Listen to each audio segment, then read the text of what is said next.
बिहार का current affairs 24-25 अप्रैल का लेकर के मैं आया हूं, जो कि कई न्यूज़पेपरों का कलेक्शन है। बहुत इंपॉर्टेंट होने वाला है यह सेशन, इसको आखिर तक सुनिएगा। साथ ही साथ लाइक, शेयर, कमेंट और सब्सक्राइब करना न भूलें। जो नए हमारा वीडियो देख रहे हैं वो लोग इसको सब्सक्राइब, इसको बेल आइकन भी दबाएंगे ताकि आपको नोटिफिकेशन मिलता रहे। मैं हुसैन सर आपका अपने YouTube channel revision for success में आपका अभिनंदन करता हूं, खैर मकदम करता हूं। चलिए, इसको बताने से पहले, इसको समझाने से पहले मैं कुछ बातें कहना चाहूँगा कि मैं यहाँ पर जो डिटेल्स में ये बातें जो आपसे डिस्कशन करता हूँ, इसमें टॉपिक्स लिखने के बाद डिटेल्स में चर्चा करता हूँ ताकि आपको हॉलिस्टिक वे में आपकी जानकारी हो। साथ ही साथ हॉलिस्टिक वे में जानकारी हो और साथ ही साथ जो आपको एमसीक्यू के माध्यम से जो समझाया जाता है, जो एमसीक्यू के माध्यम से जो आपको बताया जाता है, इससे क्या होता है कि वो एक ही डायमेंशन में आप समझ पाते हैं। जैसा कि आप और भी जैसे यूट्यूबर को देखेंगे कि हाँ कि वो क्या करते हैं कि एमसीक्यू दे दिए और उसके बाद आपको बताए, तो उसमें क्या होता है कि एक ही डायमेंशन में आप सोचते हैं या पढ़ते हैं या देखते हैं, और उससे क्या होता है कि अगर एग्जाम हॉल में दूसरे तरीके से क्वेश्चन पूछ दिया गया तो आप उसमें जो है कंफ्यूज हो जाता है, आपको कंफ्यूजन क्रिएट होता है। तो उससे बचने के लिए हॉलिस्टिक वे में आपको जानकारी जरूरी है आपके पास रहना। और इससे संबंधित जितना भी एमसीक्यू है वो मैं अपने टेलीग्राम चैनल पे डाल दूंगा। उसका लिंक जो है मैं अपने डिस्क्रिप्शन बॉक्स में उसको शेयर कर दूंगा ताकि आपको ये पढ़ने के बाद, इसको लेक्चर को सुनने के बाद आपको आसानी होगा एमसीक्यू भी बनाना। ठीक है, तो ये चीज, ये मेरा इस तरीके से करने का मेन कारण क्या है कि आप एलिमिनेट करना भी जान जाए, और एलिमिनेट करना जान जाएंगे तो कई क्वेश्चंस जो है आपको क्या होगा कि आप हटाते जाएंगे और आप आंसर में तुरंत पहुंच जाएंगे और सटीक पहुंचेंगे। तो ये चीज मेरा मेन ध्યેय जो है मेरा बताने का, मेरा वही है। साथ ही साथ ये 69वीं बीपीएससी के पीटी के लिए तो है ही, और मेंस के लिए भी आप लोग को पॉइंट जो है लिख कर रखना होगा, क्योंकि ये मेंस में भी ये नया डाटा है जो मेंस में आपको काम आएगा। और बीपीएससी क्या कर रही है, टेल के रूप में आपको बिहार से संबंधित क्वेश्चन ऐड करती है मेंस में, तो आपको उसमें भी आसानी होगा और निबंध में भी आसानी होगा। साथ ही साथ 68वीं वाले भी जो है ये नया डाटा को अपने आंसर राइटिंग में अगर इंक्लूड कर लेंगे तो उनको ये आंसर उनका और मजबूत बन जाएगा, अच्छा बनेगा और उसमें मार्क्स अच्छे आएंगे। तो इसको भी आप ध्यान रख करके इस वीडियो को आप देख सकते हैं। साथ ही साथ और भी पीटी जैसे, और भी जैसे पीटी होगा, बिहार के अन्य एग्जाम है उनका भी पीटी होगा। जैसे आपको टीचर्स का बहाली जो आने वाला है तो उसके लिए भी इंपॉर्टेंट हो जाएगा, और बिहार के अन्य एग्जाम्स जो भी हैं आने वाले हैं सबके लिए इंपॉर्टेंट होगा। चलिए, अब हम लोग आते हैं टॉपिक के ऊपर। पहला टॉपिक है आईटीआई में पढ़ेंगे नक्सली। देखिए, ये नक्सली जो है मेंस के पॉइंट ऑफ व्यू से भी इंपॉर्टेंट है और अक्सर पूछा गया है। अगर आप प्रीवियस ईयर का क्वेश्चंस उठाकर देखेंगे मेंस का, और मतलब कि आपको 67वीं से उठा करके देखिए, पीछे बैक होते जाइए, नक्सली का कई क्वेश्चंस आपको मिल जाएंगे। तो आपको ये मेंस के पॉइंट ऑफ व्यू से भी बहुत इंपॉर्टेंट है, और पीटी फैक्ट तो है ही। अब हम लोग आते हैं इस पर, नक्सली जो जैसे आईटीआई में पढ़ेंगे नक्सली, तो आखिर नक्सलियों को भारत सरकार या बिहार सरकार क्यों ऐसा कर रही है कि उसको आईटीआई करवाएगी? तो उनको करवाने के पीछे है कि उनको भी मुख्य धारा में लाने का, और वो लोग जो है जब से ये जो अधिसूचना जारी हुई है ये भारत सरकार के जरिए, उसके तहत आपको हर राज्य को करना है। तो हर राज्य को करना है, तो उसी के तहत क्या हुआ कि आत्मसमर्पण सह पुनर्वास योजना जो है आपको भारत सरकार के जरिए लागू की गई 1 अप्रैल 2013 को। तो उसके अंतर्गत क्या है कि जो आत्मसमर्पण करते हैं जो आपको नक्सली, तो वो आत्मसमर्पण करने के बाद उनको क्या किया जाएगा, तो उनको पुनर्वास तो दिया जाएगा। पुनर्वास के दौरान ही उनको प्रशिक्षण भी दिया जाएगा। प्रशिक्षण आपको उनके पसंद के हिसाब से और उनके कौशल के हिसाब से प्रशिक्षण दिया जाएगा, और प्रशिक्षण जो है उसके एडमिशन के लिए भी उनको कुछ छूटें दी जाएंगी, और प्री आईटीआई कोर्स भी करवाया जाएगा। और साथ ही साथ आपको उसके लिए क्या है कि भारत सरकार जो है बिहार सरकार के साथ मिल करके बिहार में 9 आईटीआई केंद्र स्थापित किए हैं, हैं, साथ ही साथ 11 आपको कौशल प्रशिक्षण केंद्र भी खोला गया है। तो इसके तहत जो है जो नक्सली जो है आपको यहाँ पर एडमिशन उनको ITI में हो जाएगा और होने के बाद उनको 3 साल तक आपको वो कोर्स जो करवाया जाएगा, साथ ही साथ उसको भत्ता भी दिया जाएगा। भत्ता 6,000 रुपया पर मंथ दिया जाएगा, 3 साल तक दिया जाएगा। और साथ ही साथ जो उच्च श्रेणी के नक्सली हैं उनको क्या किया जाएगा, वो अगर आत्मसमर्पण करते हैं, उच्च श्रेणी वाले जो नक्सली हैं, तो उनको क्या करेगा कि 5 लाख सरकार देगी। और 5 लाख सरकार देने की बात की है। और जो अन्य श्रेणी के हैं उनको 2.5 लाख रुपया आपको ये आत्मसमर्पण के दौरान उसको पैसा देगी। और आत्मसमर्पण करने के बाद उसको पुनर्वास में स्थापित किया जाएगा और उनको प्रशिक्षण भी दिया जाएगा, साथ ही साथ भत्ता भी दी जाएगी। तो आप PT फैक्ट के रूप में आप लोग जान लीजिए क्या है, उसको हम लोग देख लेते हैं कि आत्मसमर्पण सह पुनर्वास योजना 1 अप्रैल 2013 से लागू हुई। यानी कि आपको अगर क्वेश्चंस पूछ देता है कि अभी भारत सरकार के जरिए आत्मसमर्पण सह पुनर्वास योजना कब लागू की गई, तो 1 अप्रैल 2013, इसको ध्यान में रखिएगा। ठीक है। और इसका अगला जो पॉइंट है कि उच्च श्रेणी के वामपंथी उग्रवादियों के आत्मसमर्पण करने पर 5 लाख रुपया, 5 लाख रुपए जो हमने अभी आपको बताया है लेक्चर में, तो वही है। तो 5 लाख रुपया देगी। उच्च श्रेणी के वामपंथी उग्रवादियों के आत्मसमर्पण करने पर 5 लाख रुपया देगी। ये अगर टफ क्वेश्चन बनाना चाहेगी अगर BPSC, तो उसमें ये चीज देगा। लेकिन अन्य जो भी एग्जाम है, बिहार के अन्य एग्जाम जो है, उसके अंतर्गत ये आत्मसमर्पण सह पुनर्वास योजना दे सकता है कि 1 अप्रैल 2013 से। लेकिन BPSC जो है वो टफ क्वेश्चन बनाएगी, तो उच्च श्रेणी के वामपंथी उग्रवादियों के आत्मसमर्पण करने पर 5 लाख रुपया देगी। ध्यान रखिएगा, 5 लाख रुपया। अन्य श्रेणी के नक्सलियों को 2.5 लाख रुपया देगी। अन्य श्रेणी के नक्सलियों को 2.5 लाख रुपया देगी, ये ध्यान रखिएगा। 6,000 मासिक भत्ता अधिकतम 3 वर्ष।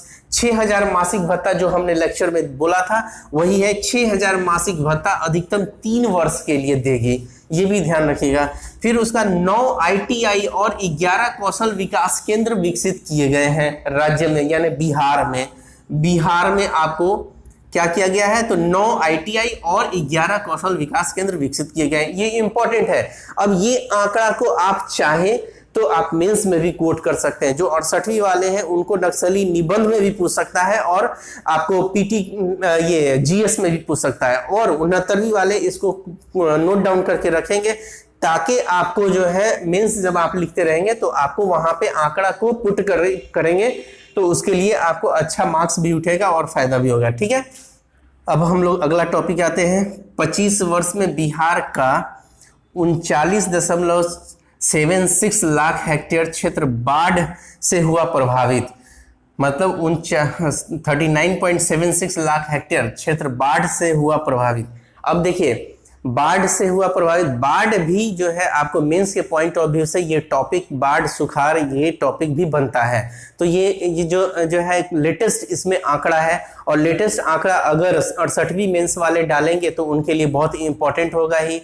और 69वीं वाले जो PT वाले दे रहे हैं वो भी नोट डाउन करके रखेंगे, तो उनके लिए जब जैसे ही मेंस देंगे तो उनके लिए भी ये डाटा जो है ये लेटेस्ट डाटा रहेगा, 2023 का डाटा रहेगा, इसलिए इंपॉर्टेंट रहेगा। तो यानी कि आपको मेंस के पॉइंट ऑफ व्यू से भी इंपॉर्टेंट और PT का फैक्ट तो है ही इसमें, और वो भी आपको मिल जाएगा।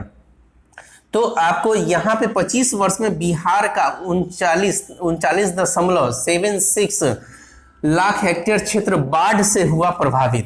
तो आपको बाढ़ से हुआ प्रभावित, आप जानते हैं कि बिहार का जो है उत्तरी वाला इलाका वो जब बाढ़ से हमेशा प्रभावित रहता है। जैसे ही आपको जून का महीना आता है, बारिश का मौसम आता है, वो बाढ़ से प्रभावित हो जाता है।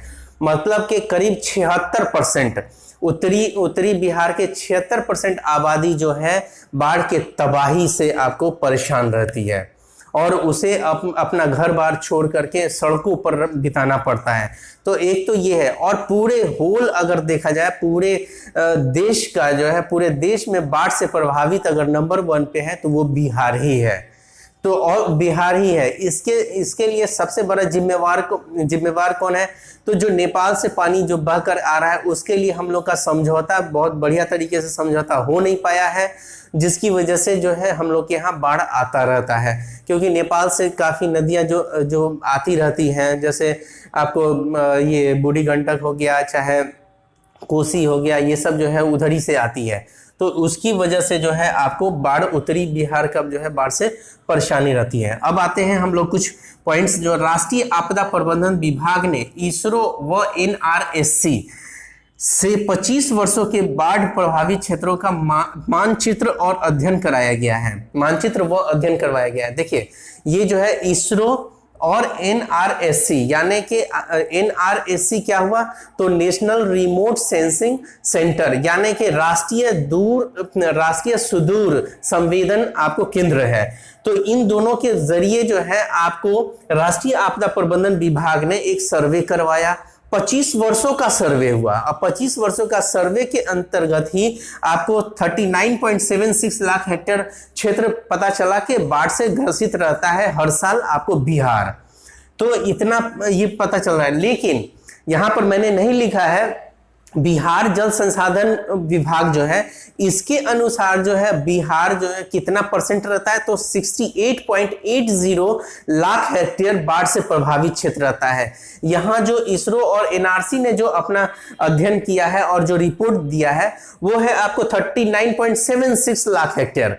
लेकिन जब बिहार का अगर पूछेगा, देखिए यहाँ पर इसके अनुसार अगर बोलेगा कि राष्ट्रीय आपदा प्रबंधन विभाग ने इसरो और NRSC के साथ जो मिलकर के जो करवाया है आपको अध्ययन करवाया है और यह मानचित्र के माध्यम से करवाया है, तो इससे क्या इससे आंकड़ा ये है। और जो बिहार जल संसाधन विभाग जो है उसके जरिए 68.80 लाख हेक्टेयर बाढ़ से प्रभावित होता है। और पूरे अगर देखा जाए पूरे ऑल ओवर देश में, पूरे देश में जो है 17.2% जो है बाढ़ से ग्रसित है। पूरे देश के अगर आंकड़ा मिलाया जाए, पूरे देश के साथ आंकड़ा कंपेयर किया जाए तो 17.2% जो है आपको परसेंटेज हमारा बिहार जो है आपको बाढ़ से ग्रसित रहता है। जो यहाँ में मैंने नहीं दिया हुआ है, ये आपको न्यूज़पेपर में ये वाला बातें थी। तो अब आते हैं कि देश में वो मेंस के पॉइंट ऑफ व्यू से लिखने के लिए वो आपको इंपॉर्टेंट रहेगा। अब यहाँ जो है देश में बाढ़ से प्रभावित होने वाले क्षेत्रफल के अनुसार यह सर्वाधिक है, यानी कि बिहार जो है आपको मतलब देश में बाढ़ से प्रभावित होने वाले क्षेत्रफल के अनुसार देश में यह सर्वाधिक है। कौन? तो बिहार जो है पूरे देश में बाढ़ से प्रभावित होने वाले में सबसे सर्वाधिक है, यानी सबसे ज्यादा बाढ़ से प्रभावित रहता है। ये पीटी फैक्ट के रूप में भी इंपॉर्टेंट हो गया। अगर जिलावार प्रभावित क्षेत्र देखते हैं, जिलावार जो है सबसे ज्यादा प्रभावित क्षेत्र कौन सा रहता है?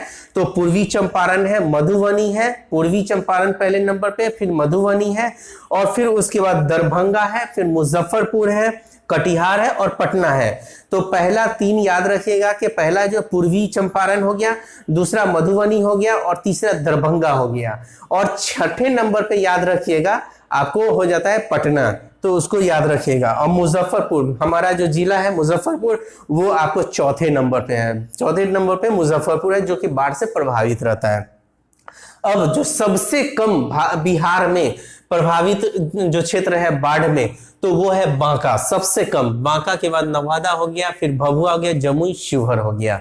तो ये आंकड़ा भी याद रखिएगा। बांका कम से कम याद रखिएगा कि सबसे कम प्रभावित अगर है बाढ़ से तो वो बांका, मतलब कि यानी कि बाढ़ वहां भी आता है, बांका में भी आता है, यानी नवादा में भी आता है, भभुआ में भी आता है, जमुई में भी आता है, शिवहर में भी आता है। तो सबसे कम बांका, ठीक है, उसको याद रखिएगा। तो ये जो हमने जो फैक्ट जो पढ़ा है, एक तो इसमें क्वेश्चंस अगर पूछे जा सकते हैं, तो आपको इसका एमसीक्यू भी मैं आपको अपने टेलीग्राम चैनल और डिस्क्रिप्शन बॉक्स में मैं दे दूंगा उसका लिंक डिस्क्रिप्शन बॉक्स में अपने टेलीग्राम चैनल का, और फिर उसके बाद आप वहां से भी जाकर के आप ज्वाइन भी कर सकते हैं, और फिर उसके बाद आप वहां पर एमसीक्यू देख लेंगे।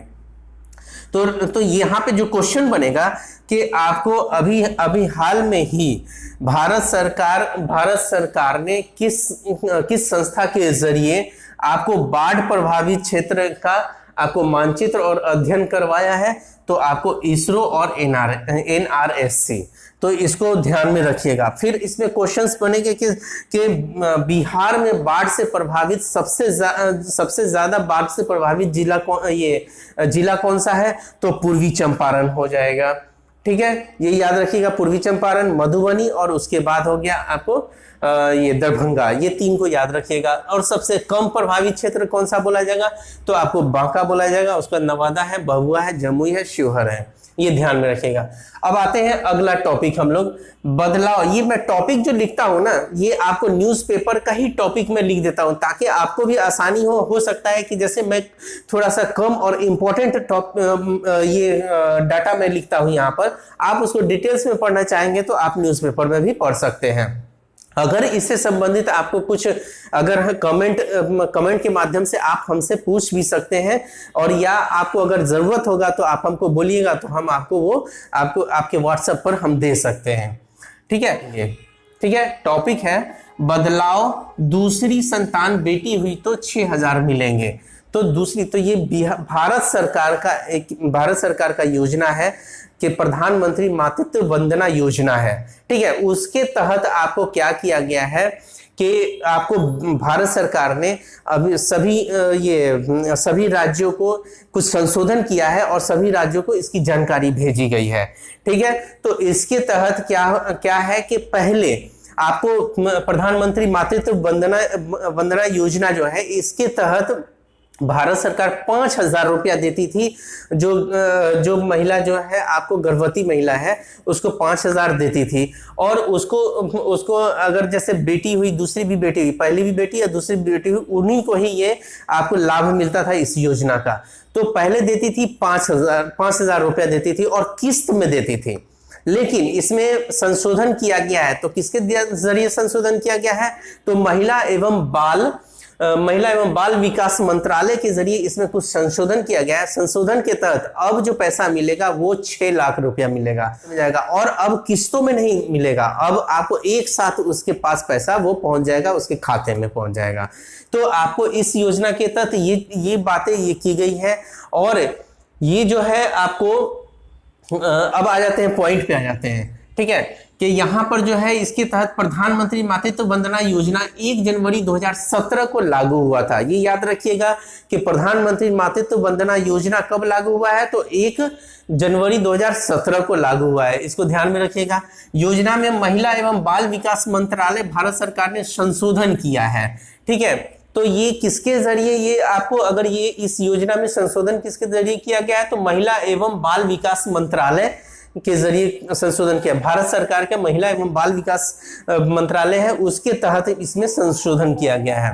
राज्य सरकार द्वारा कन्या उत्थान योजना, अब देखिए राज्य सरकार के द्वारा कन्या उत्थान योजना के अंतर्गत मतलब कि जो भारत सरकार 6,000 जो दे रही है, 6,000 पैसा दे रही है आपको प्रधानमंत्री मातृत्व वंदना योजना के तहत, और उसमें क्या करती है कि हमारा बिहार सरकार जो है वो आपको कन्या उत्थान योजना के तहत 2,000 देती है। यानी कि कुल मिलाकर के उस महिला के पास जिस महिला का पहले भी बेटी है और दूसरी भी बेटी है, तो उस महिला को 2,000 प्लस 6,000 यानी कि टोटल बिहार सरकार 8,000 दे रही है। यानी कि भारत सरकार का 6,000 और प्लस 2,000 आपको बिहार सरकार का मिलाकर के 8,000 रुपया दे रही है।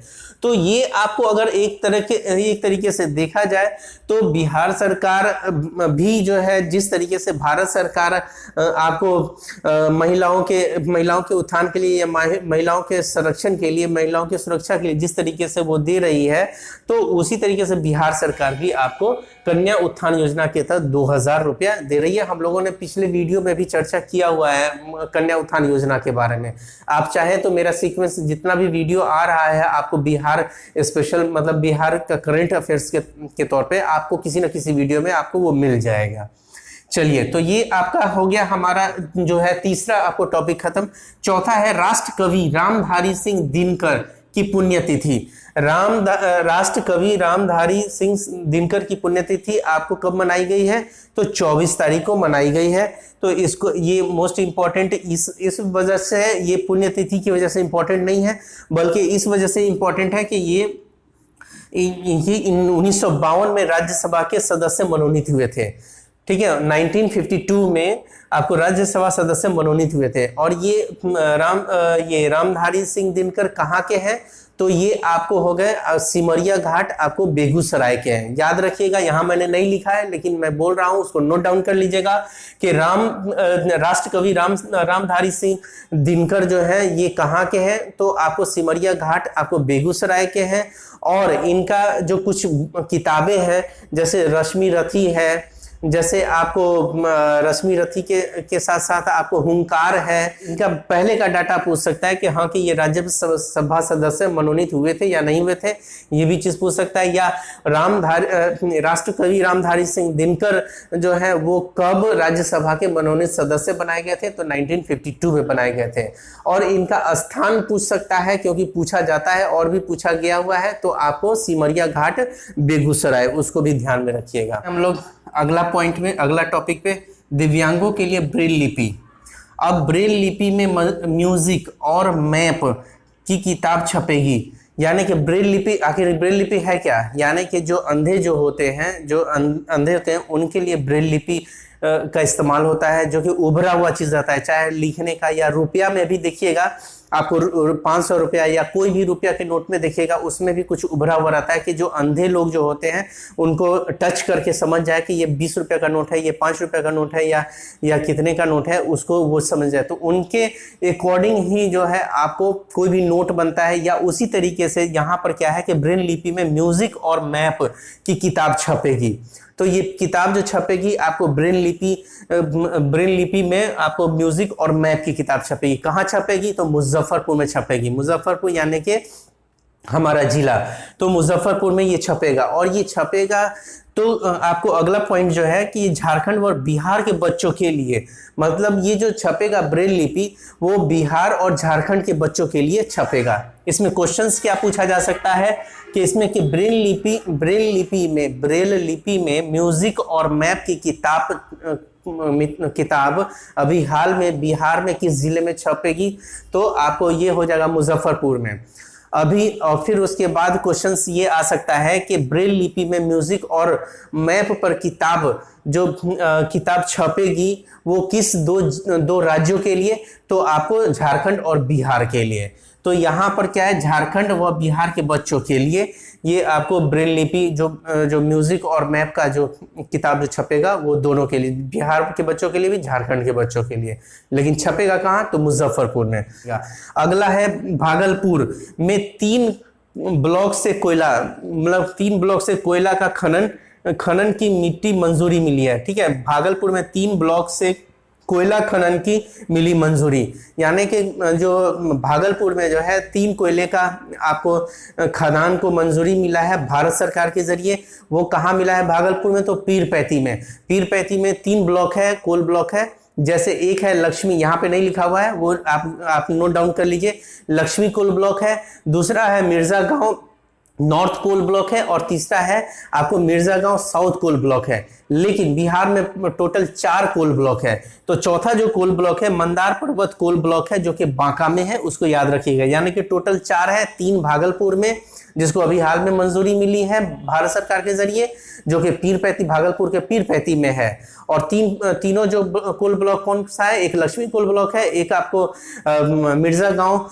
नॉर्थ कोल ब्लॉक है, और मिर्जा गांव साउथ कोल ब्लॉक है। और तीसरा जो है मंदार पर्वत कोल ब्लॉक है, जो कि बांका में है। तो टोटल 4 है। इसके क्वेश्चंस जो पूछे जाएंगे आपको कि अभी हाल में ही बिहार के किस जिले में आपको 3 कोल ब्लॉक का मंजूरी मिली है भारत सरकार के जरिए? तो वो भागलपुर में। हमारा ये वीडियो अगर पसंद आया होगा तो लाइक, शेयर, कमेंट, सब्सक्राइब करना ना भूलें। Okay, all the best, thank you.